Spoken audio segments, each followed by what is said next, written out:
Hello ENC students, this is your professor Michael Bloomberg, and since this is week 7 and we're going to be moving into the last week of the semester next week, just trying to make sure everyone's clear on what you need to be working on as we gear up closer to the last week of the summer. So I'm on the week 7 folder, and what I want to do with this video is go over the assignment sheet just so you understand what you need to be working on with the source paper. And then I'm going to show you where to go to find a whole treasure trove of sources, especially since you don't want to just go on Google and start looking, because again, that's not always the most reliable place to find sources. So I'm going to go ahead and pull up the assignment sheet as a PDF file, and we're going to take a look at what the paper project is all about. So it is a research-based project in the class that requires the use of a society topic from Westmore's The Work. I realize that we haven't read the whole book. It just wasn't something that's feasible in an 8-week class, so we looked at selections from the book. But I don't think that's going to be any kind of detriment, or it's not going to be a drawback, in other words, when you're working on this. So I think you've read enough to be successful. No use of internet sources from Google, Bing, and other search engines. This is going to be an entirely different approach for many of you because you've never seen research without those things. The problem with Google and Bing and search engines in general is that while you might find some good information, anybody can create their own website, so you're just as likely to find some unreliable information. Do use opposing viewpoints databases. So I'm going to show you how to do that in just a moment. Please note that you need 3 total sources for the paper. That's 2 outside sources, and of course the work can stand as a additional source to make your 3. And just so you're clear, you want to go through and probably add some quotes from your sources. You don't want to go crazy with it. Maybe do a little summary, paraphrase, and I think you'll find that helpful. We've been studying MLA for a couple of weeks now, so you need to note that MLA is required on the paper. Feel free to refer to the videos in week 6 if you need to go back and look at those to brush up on MLA. The paper must be at least 2 pages long. That's a works cited page included, but not a part of the 2-page requirement. So 2 pages of paper or text in addition to the works cited page. And finally, I've just put you some sample society topics. And remember that you can always come up with your own if you don't prefer any of these. But these are just some of the major themes that I noticed as I read through Westmore's The Work, and I've probably read it 2 or 3 times now. And this isn't all of them, by the way. Of course, the book is very rich in society topics. But the ones that jump out the most to me are topics like education, class structure, racism, war, terrorism, the role of the United States in world affairs. These topics also overlap some, and I realize that. So war and terrorism kind of overlap in some ways. But you could examine any of these societal topics if they catch your eye, or any in the opposing viewpoints, and focus in on one of those for the paper. And just so you're clear, and I want to make this clear, you need a definitive point of view, which mostly takes the form of persuasive, where you're trying to convince your audience of your point of view. That's the best approach to take. It's going to require a little bit of time. It may take a day or so to really sit down and work through what it is you're trying to say about the topic that you're choosing. Okay? Now, I did not put a due date on this because I will do that as we move into next week. Here's some good news for you. We will not be having a separate final in the class. This paper will actually take the form of the final. So I do want you to take your time and spend plenty of time researching and working on the paper. Okay? So, I think that covers that. So the next thing I'm going to do on this video is I'm going to show you where to find your sources outside of Westmore's The Work, of course.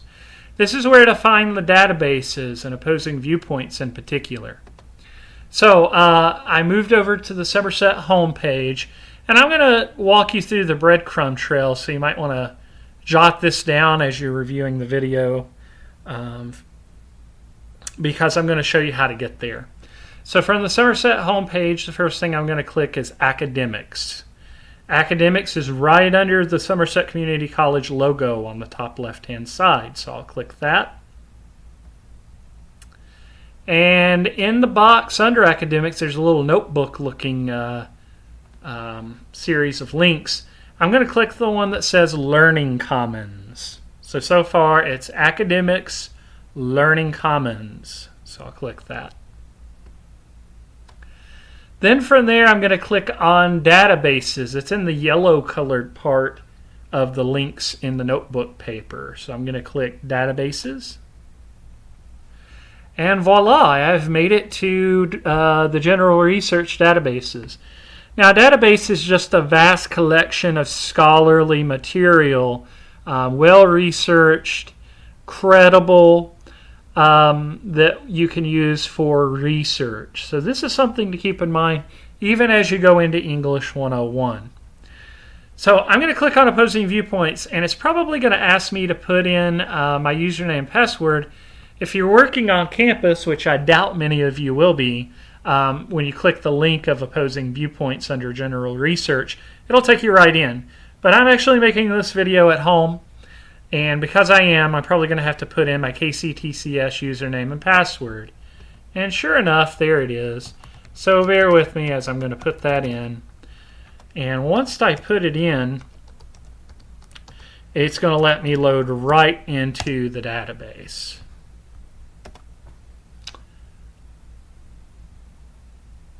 It's working, going a little slow here, but it's trying to work.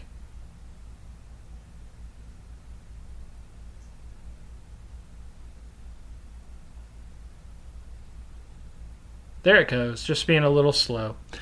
And so this is what Opposing Viewpoints looks like. You might notice it doesn't really look any radically different than a search engine site if you go to like Google News or MSN homepage. It kind of looks like that. But the big difference is if you scroll down, the database contains thousands upon thousands of articles about different topics. And I would focus in on two in particular. The very bottom two, Society and Culture and War and Diplomacy. I think either of those will really lend themselves well. And what you need to always do is make sure you click View All in the database, which is what I'm going to do under Society and Culture. I'll just click View All. And what it's going to pull up is just a plethora of different topics, and they're all linked. Okay? So a whole lot of topics. If I scroll down, they're listed in alphabetical order. And I'm just going to pick the first one that I can remember, and I believe it's the first one on your topic sheet, which is education. And that one is actually found on the database, so I'm going to click on it. And it might just, well, it's moving a little quicker now, so I was going to say it might take a minute to get in. But this is what it looks like. And the first thing you'll see is it gives you basically an overview of education at the top. And that's just kind of, whetting your appetite for what the topic's about. One cool function, though, that I really like with the database is you can play to have it. This is a feedback thing. I'm not going to do that right now. But you can actually click to have it read to you if you need to do that. Might take it just a minute to load. I just wanted to show you that. Education of all American institutions. The education. Okay, so I think you get the idea. If you like to be a listener as opposed to reading, you can do that in the database. But the real place where you're going to find your sources are down below. The database is structured according to featured viewpoints, which is written by the staff of the database, and there's not very many of those, just 6. And because the database is called Opposing Viewpoints, you're going to kind of see a for and against, or at least 2 different standpoints on the issue you're looking at. Okay? So there are other viewpoints, and there's 758 of those, and they're generally listed according to when the information was published, from most recent to least recent.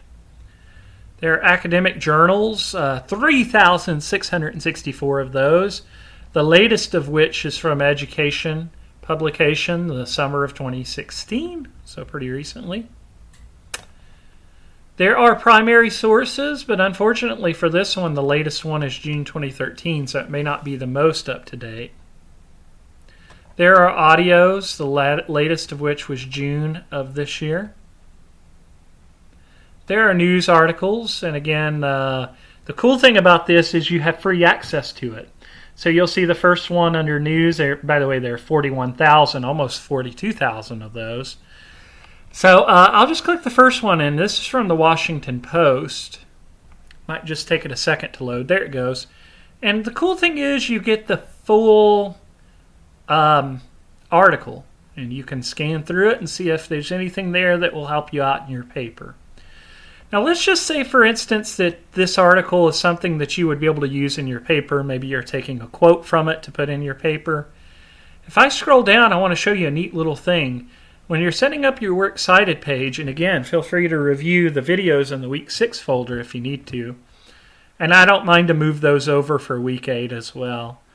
But right here, if I can highlight, and hopefully you can see this on the video, under source citation, if you always scroll to the end, it shows you how to set it up using Works Cited. So that's really handy. So one thing I can do, let me see if I can show you how to do this.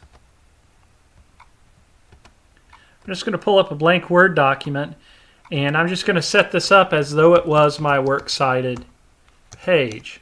Okay? So the easiest way to do your Works Cited if you're using these database sources is to just do a copy-paste, and that's exactly what I'm going to do.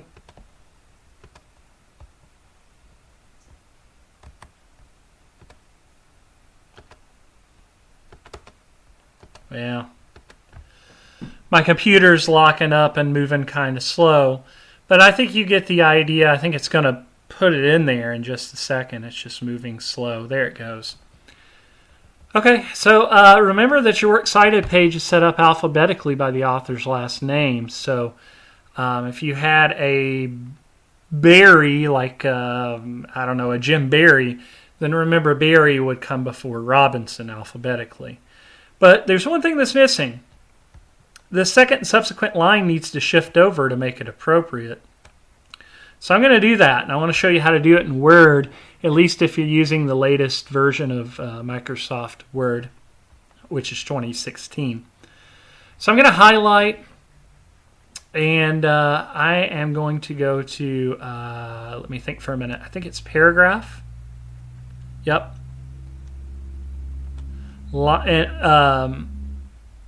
Under indentation, change that to hanging, which is what I'll do. And then click OK, and then that'll take care of it, and that'll shift your lines over. Of course, the other thing I need to do is simply double space it. And I've done that. Okay?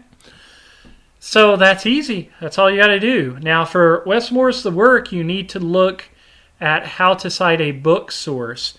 So one of the things I'm going to be doing is I'll put up a link next week to something called the Purdue OWL, which will show you how to document just a book source. MLA is not difficult, but you do have to look up and see how to document different types of sources. And this is just a pretty easy case with Westmore's The Work. It's a book with one single author. Okay? Well, and that's it. The biggest part of the task, besides obviously writing the paper, is going to be doing some research for it. That's why I want you to get a jump start good and early this week, and hopefully you'll have a chance to get that done. I know this was a long video, but I hope you found it helpful. If you have any questions, always feel free to email me. And hang in there. We're getting close to the end. Good luck with your research.